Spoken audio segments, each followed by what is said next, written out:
Hey guys, welcome to the review. So in this video I'm going to be talking about Uncharted, the Book of Boba Fett, and Peacemaker. So I'm just going to start off with Uncharted because I actually don't have too much to say about it.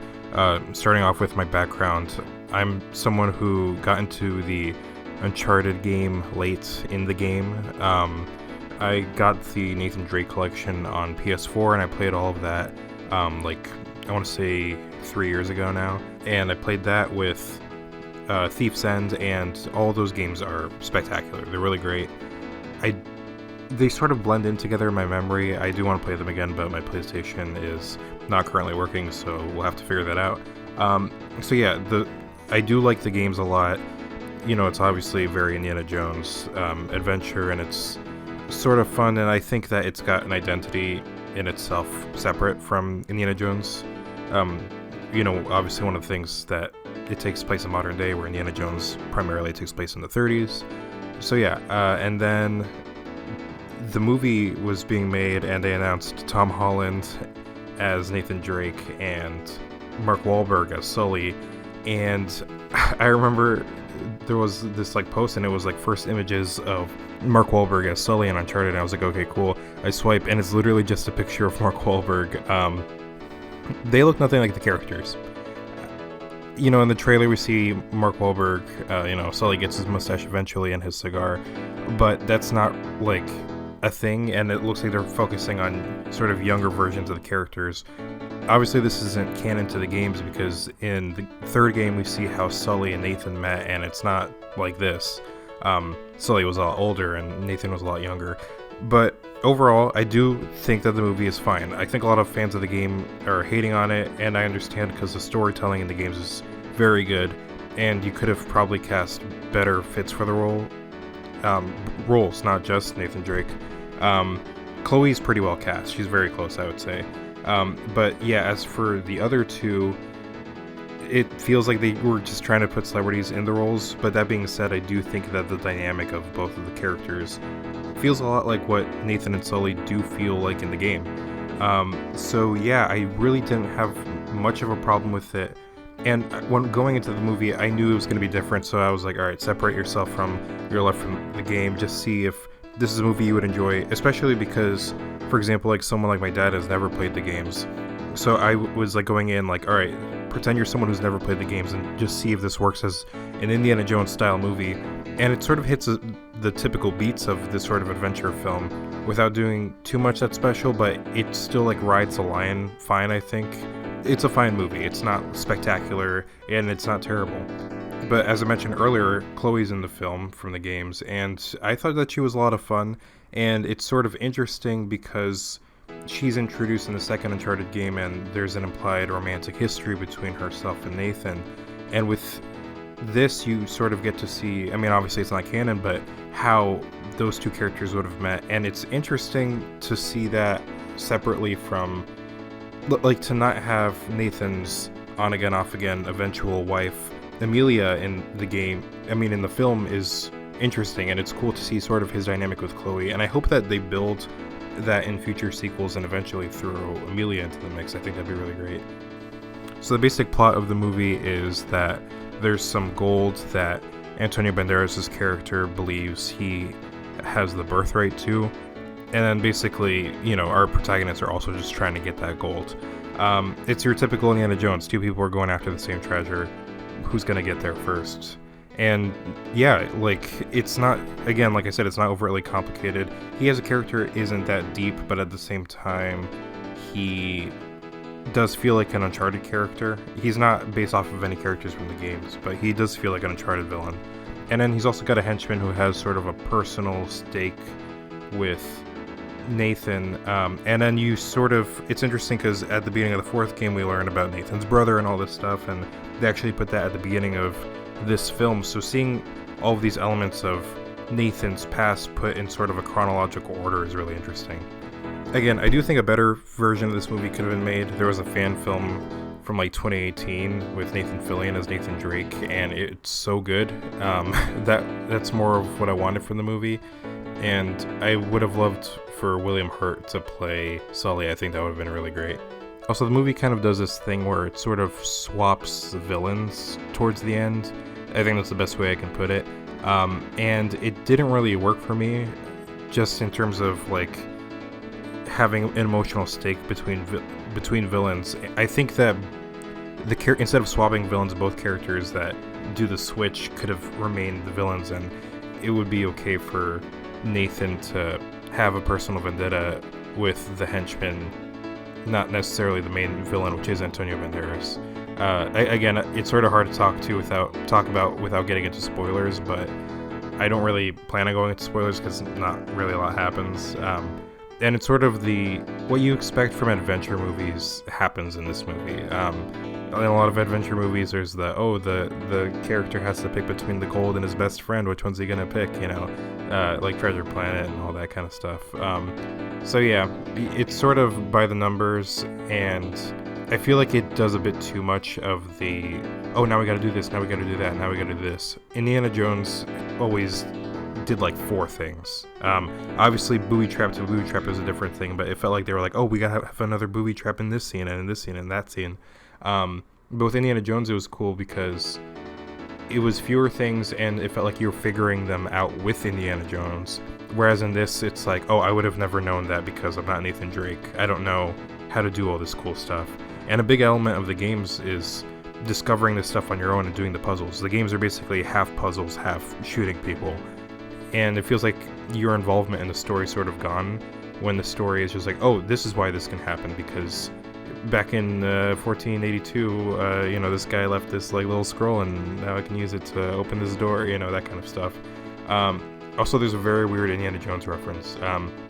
They mention Indiana Jones in the film, but like there's a reference to snakes. Why did it have to be snakes?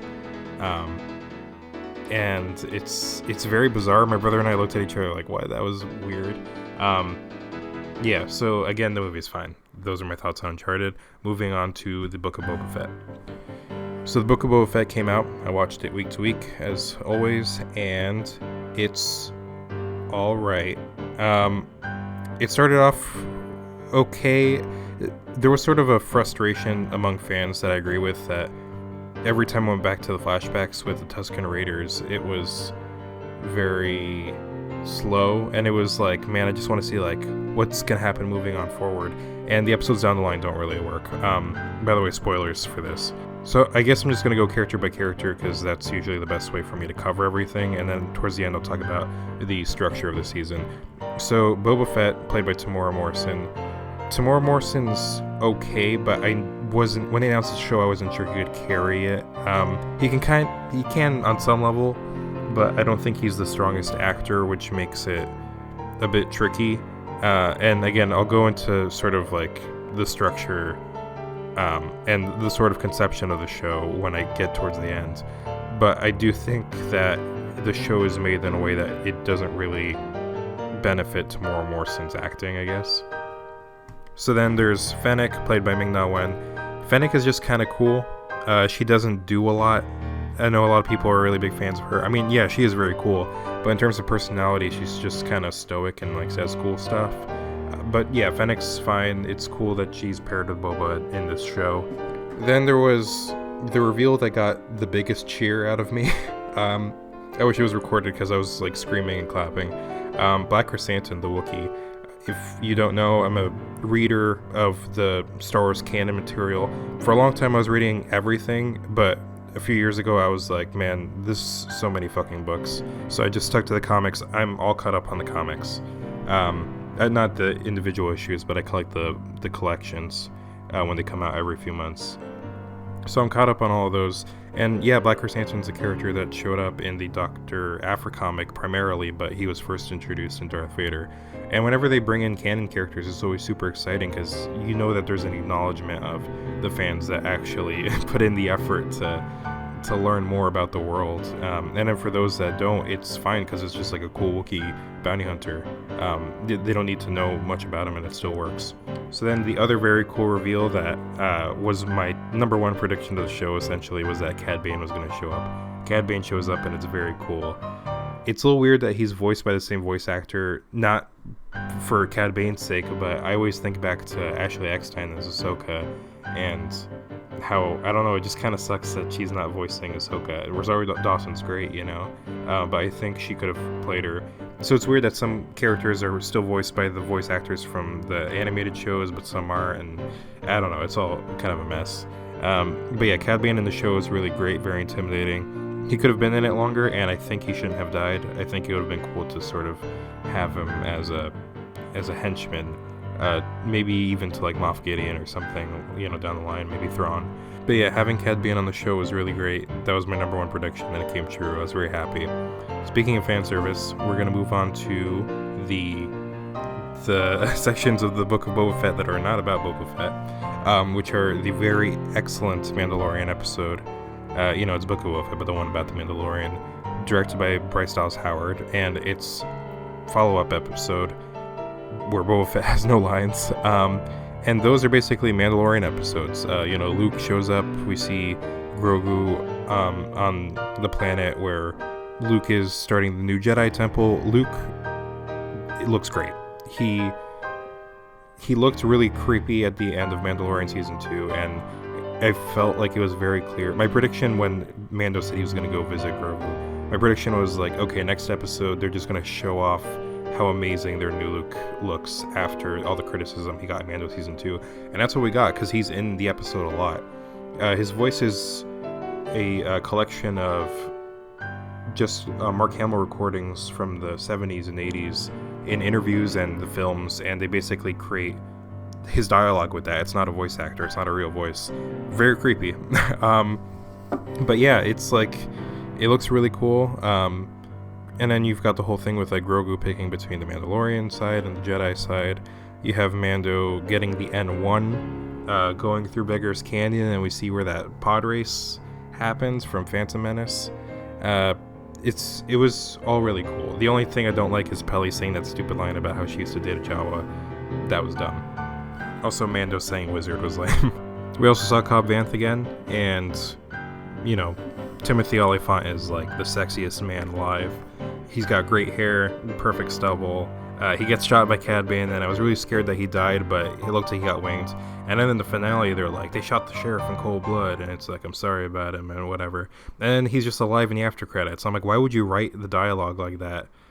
Where it's like, I don't know, they made it seem like he was dead, but it felt like those characters, I mean, at least the other guy, the Weequay, should have known that he was alive and fine. But yeah, it's so conflicting with these episodes because they are good, but not Book of Boba Fett episodes. And I also think that it sort of cheapens the end of Mando Season 2 because you're like, oh wow, these two aren't going to see each other for a long time. And then we just saw them again together. We got one episode of Mando by himself. I think we should have saved this for Mando Season 3 and just seen Mando being like alone and like sad that Grogu is gone and how he's gonna sort of continue his life without him, like just go back to bounty hunting. Like, how's he supposed to do that when he went on this great adventure with this kid? So yeah, I feel like they did it too soon and they should have waited for Season 3. The episodes themselves are great, but I think that they should have been saved for Season 3 of Mando. And then again, it takes away from the Book of Boba Fett as a whole. Those are episodes we could have used to develop Boba Fett more. I think we should have had one extra episode between the Cad Bane reveal episode and the finale just to focus on Boba. He can ride the Rancor, that kind of stuff. And just to remind us that the show's about him. That would have been really cool. Just one episode, that would have been great. And then you've got, more side characters, like you got Danny Trejo as the Rancor Mangler guy. Matt Berry plays the torture droid from Return of the Jedi. You've also got the two Hutt twins that didn't amount to anything at all. They were just like, we're leaving.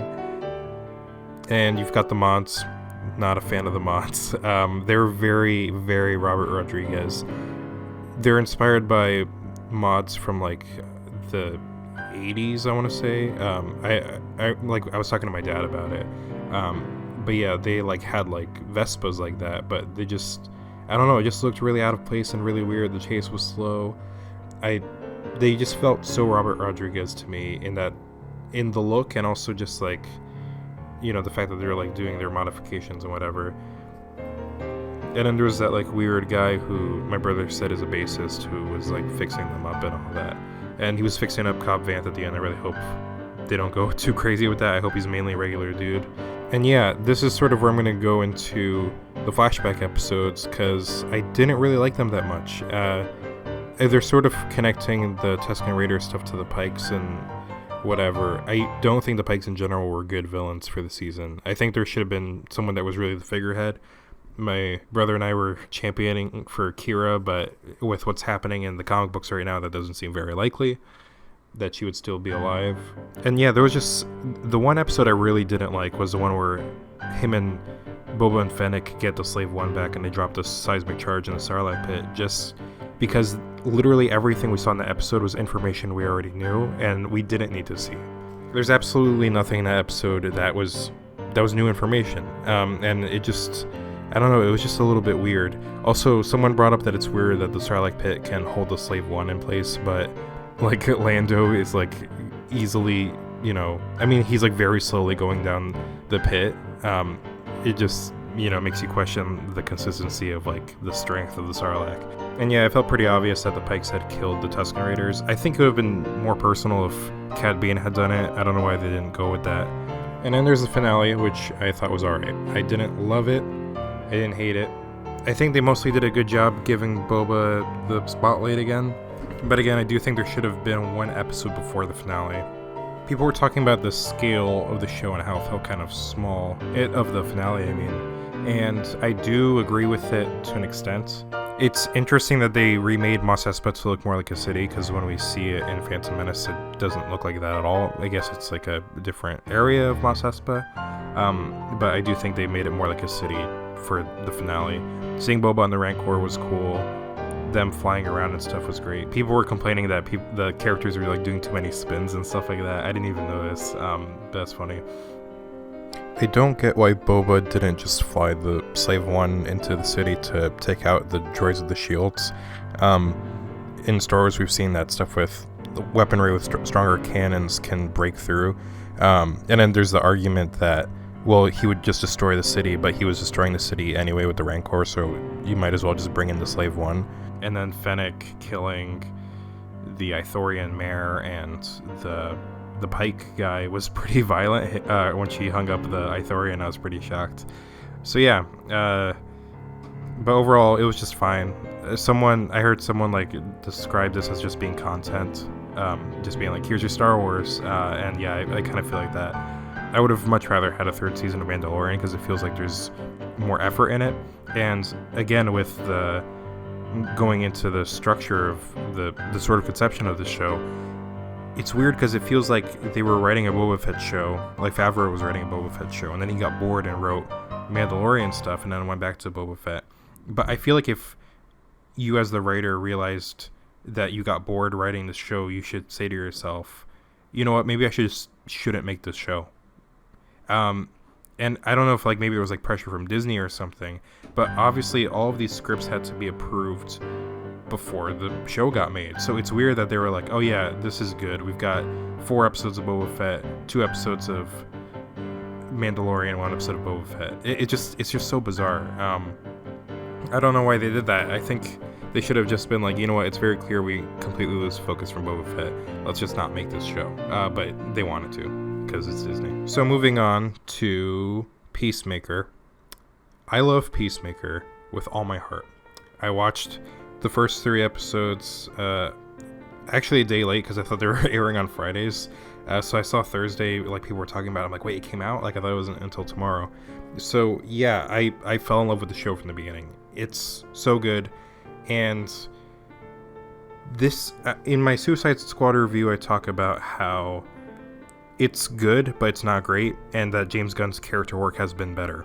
This show is everything that I wanted not only this show to be, but the Suicide Squad to be, because James Gunn's writing is just completely on point. It's exactly what I want. I want it to be funny, and I want it to be heartbreaking, and this show is that. The Suicide Squad does touch on that a little bit, but I don't feel like all the characters got arcs in the same way that they do here, obviously with that being a movie, but even so, I think in the Guardians movies, everyone gets really great arcs that are emotional, and this is more the James Gunn identity I wanted in that movie. And I was talking to my brother, I wonder if, since he's doing this and he's also announced that he's doing a spin-off of another character from the Suicide Squad for TV.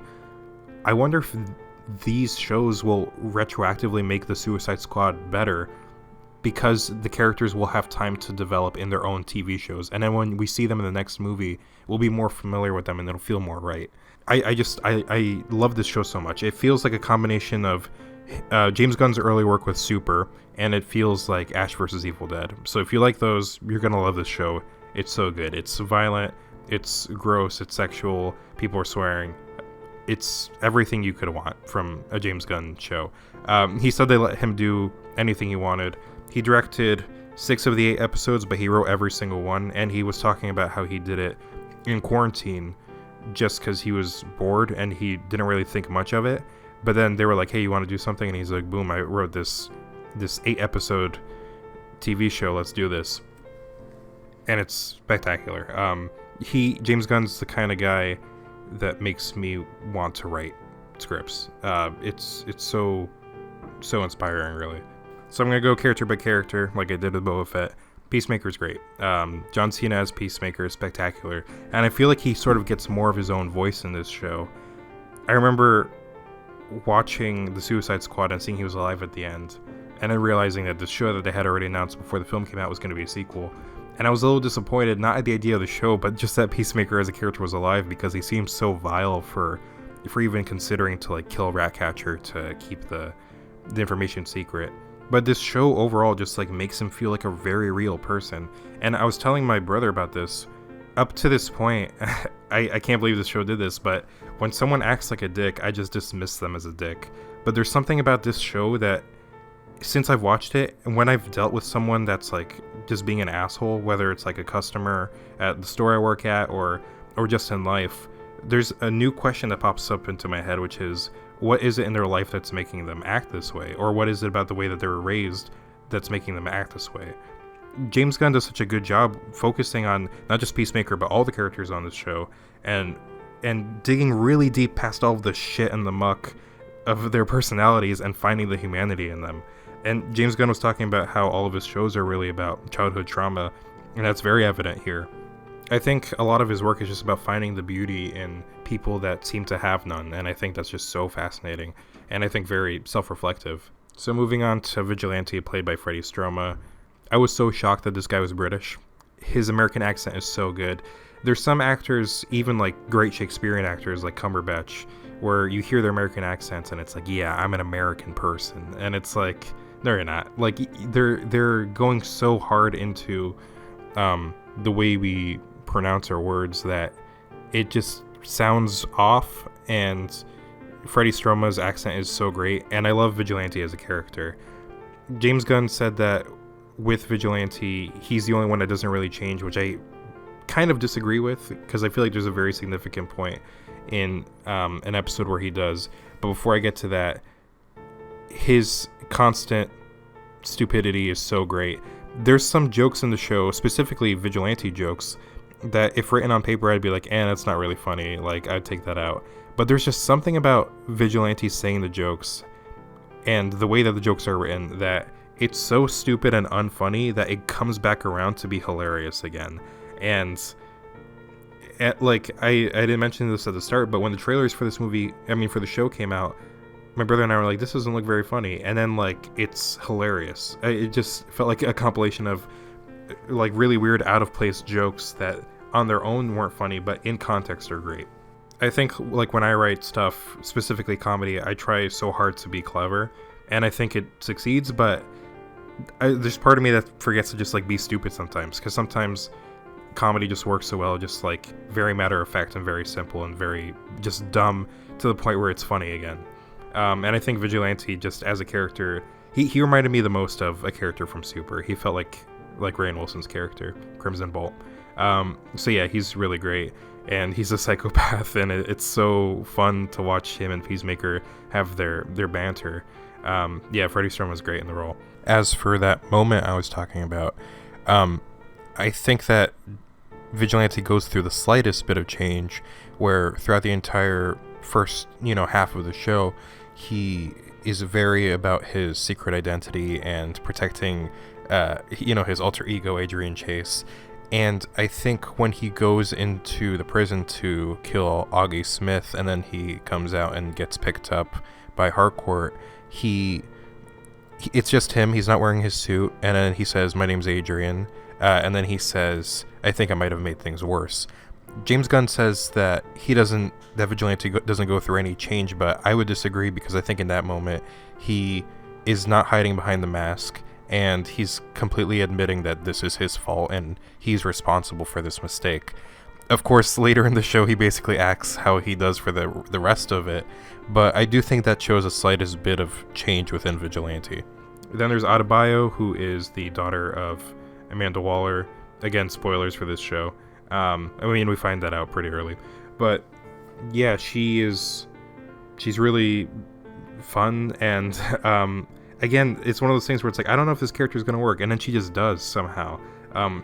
Everyone in the group fits really well, and there's something about Adebayo that is just her like interactions with Peacemaker are so great, and like the jokes about like her like being a lesbian and her just like comebacks are so great, and having her in some ways sort of be the neutral character, the sort of like audience character, is really interesting, because she's the sort of like the only one that doesn't have any kind of training and that kind of stuff. So it's cool to in some ways follow her through the story. It's nice how Adebayo can relate to Peacemaker through them having shitty parents, even though it's not revealed that she's Amanda Waller's daughter, to everyone else until later in the season. She talks to Peacemaker about how we really want our parents to secretly be good people, even if they act horribly. And it's clear she's not just talking about him and his father, but her and her mother. Harcourt is really great. I feel like there's a scene in, I believe it's the first episode, where she beats some guys up in a bar that are like being assholes, and then she says something about how like just because like she's a woman, she can't just like sit down and have a drink like at a bar or something like that. I don't remember what the line was, but it was really well written. And I don't know, it's like I feel like so many series try so hard to like be super feminist with their characters, and that force kind of just makes it fall flat. But there's a simplicity to her that makes, like, it's like James Gunn took like 5 sentences and made her a much better female character than so many of the other female characters in superhero series, I would say. She's just really cool and like tough, but not one note, and you sort of see her arc continue basically opposite of Adebayo. Adebayo's arc is she needs to like learn to be tough and make the hard decisions, and Harcourt is more about like seeing people as people and not just soldiers versus everyone else. I think that's really interesting, and for her to sort of let her tough exterior kind of melt away. And then there's Economos, played by Steve Agee. Economos is great. He's close to my favorite character on the show. I do love Vigilante and Peacemaker a lot, and he's just, I don't know, I just love Steve Agee's delivery of so many of the lines. He just fits so well in the show. I think he really is a huge like glue element of the show. He's just so good, and a lot of the banter works so well because of him, I would say. And he's got a really great arc. Like Peacemaker's bullying him because of like the whole dye beard thing. And I think, again, with Peacemaker's arc, you do see that he, like, in the second to last episode, he, instead of calling Economos Diebeard, he calls him John. He's like, John, can you get Ely back into the car? And I think their sort of bromance works really well from that point on. I mean, when they realize they have the same taste in music, but you do see Peacemaker in very subtle ways let off on Economos. And then when he has that moment with interacting with the butterflies, and it's really sad, like him just talking about himself and like why he dyed the beard, and just like how hard that must have been for him to like face this truth, because even though that is something he feels very self-conscious about, he's still not admitting that his beard is dyed. And I think it's really important to explore why that is, even if people are being asshole. I mean, specifically Peacemaker's being an asshole and bullying him about it. I also think they tied Peacemaker's arc about not wanting any death to be meaningless really well with what the butterflies were up to. And There's also Judo Master. Judo Master is a gross little weirdo, and I love him. Every time he was still alive, I was like, damn it, I really just wanted to get taken out. He's such a creepy little guy. But yeah, there's just such satisfaction in seeing Judo Master eating the flaming hot Cheetos and crying that the butterflies didn't invade the planet. It's just so bizarre and weird. Then there's Soph and Fitzgibbons, the two cops that are basically on Peacemaker's tail. I was really scared about this because I'm kind of sick of watching shows where cops are following the protagonist. I like Breaking Bad and I like Barry a lot. And I was like, are we really going to do this on the Peacemaker show? And the answer is no. They kind of do at the start, and then they just both become butterflies. And I really admire James Gunn's bravery with that, because like we learned that when butterflies go inside you, the person dies. So he just killed them off very unceremoniously, and it was very interesting of them to do that. And then Myrn is also really cool, even though from the beginning he's never actually Myrn.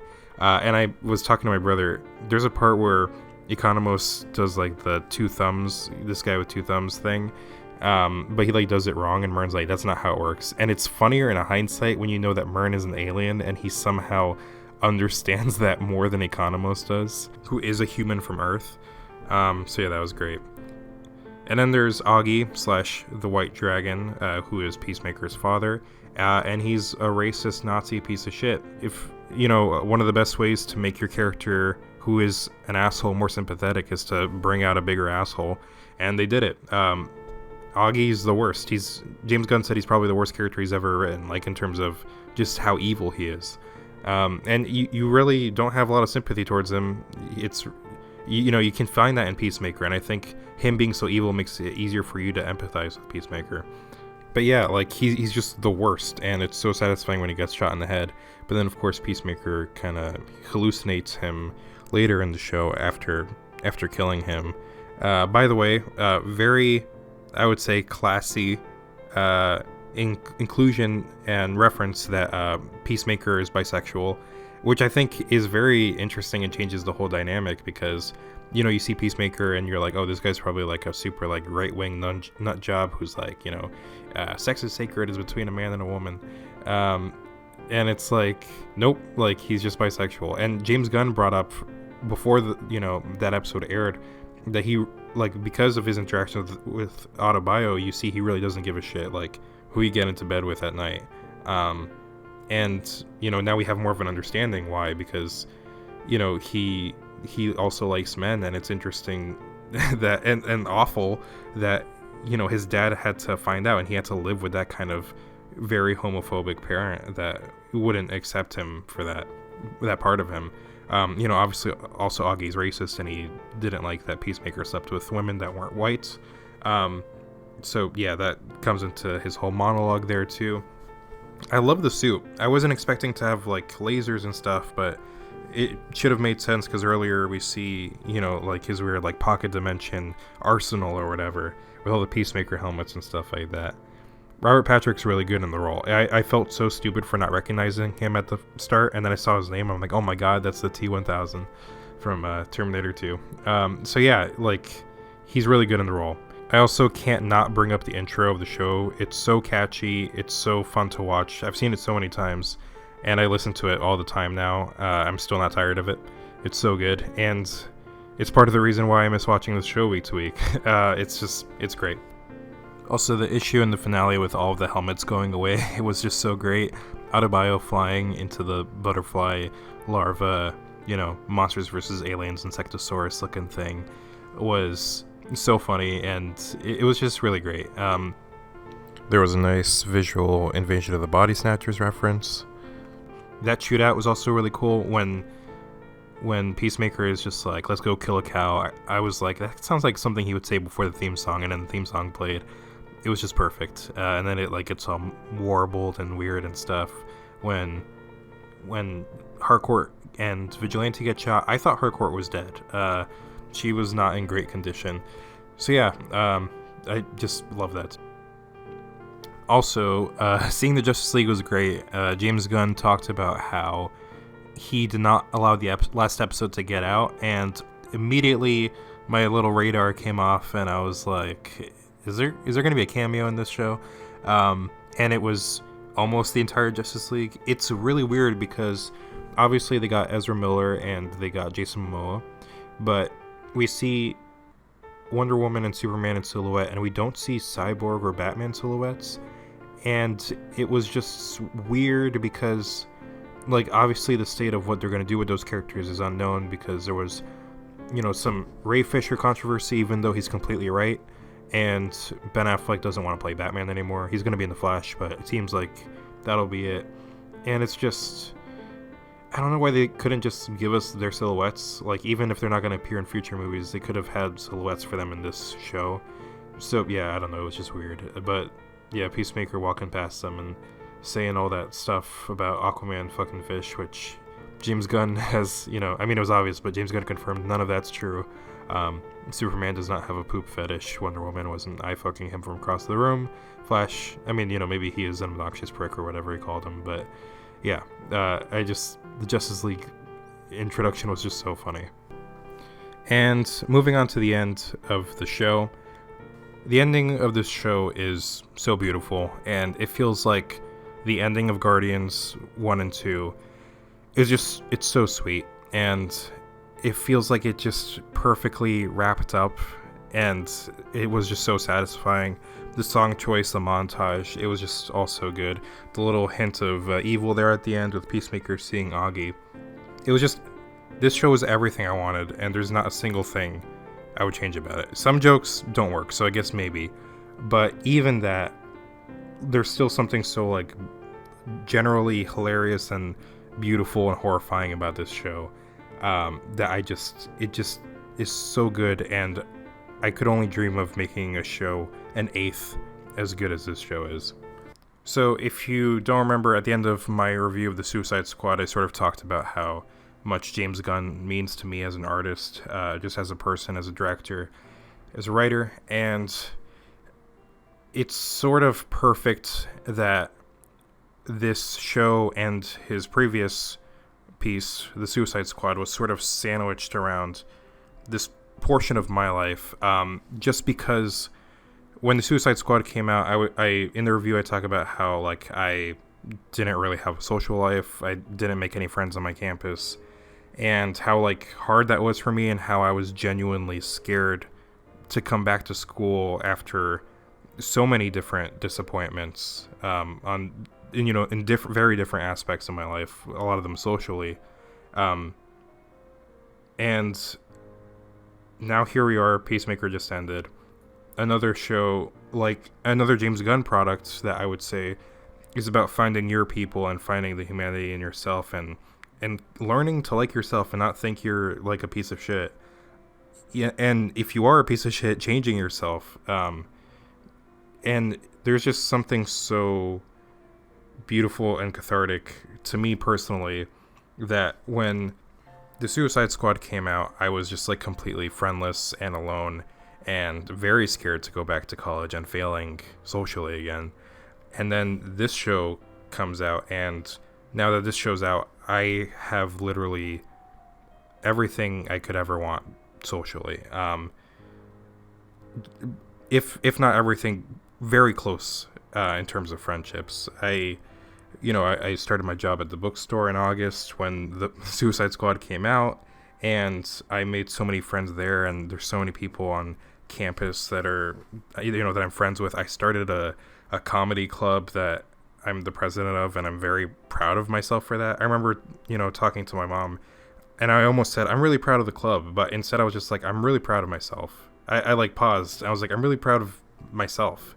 And it was just so weird, and there were so many things that in that time I would linger on in the past, so many different disappointments and things that I wanted to happen that didn't. But now with all of these amazing people in my life that seemingly came out of fucking nowhere, it's so nice that I'm not fixated on those things anymore, and I can just let them go and relax and move on. There are times when I'm just at the bookstore and I'm folding clothes or putting books back, and I just look around at me and I look at all the people I'm working with, and I'm just so so grateful that I found those people. Same thing with when I'm at Central. I look at the people that I'm in the club with, or people that I eat dinner with or hang out with, at their dorms, and it's like I'm so grateful that this is where my life got to after, not being suicidal, but not wanting to live, and how awful that was. And yeah, it's so great that, like I said, this happened in between James Gunn's projects, where I very much feel like his work is about just finding who you are and finding the people that like love you and care about you, and how when you have those people, the things that go wrong in life don't seem to matter as much. And how that sort of circled back with this new show, which it feels like it's very much about the same thing. So I'm insanely happy now. I really don't have much to complain about. I still have stuff to complain about, movies and stuff, but it's just so nice that within a matter of months, it all just came flooding in, all of these friendships and all these really great people. It's been a while since I've thrived. So yeah, it's nice to actually have friends now. On that note, thank you so much for listening. Those are my thoughts on Uncharted, Book of Boba Fett, and Peacemaker. I'll have another review soon. The Batman comes out in a few days at the time of this recording. I'm going to try to get this out before that. So yeah, thanks so much for listening, and have a good one.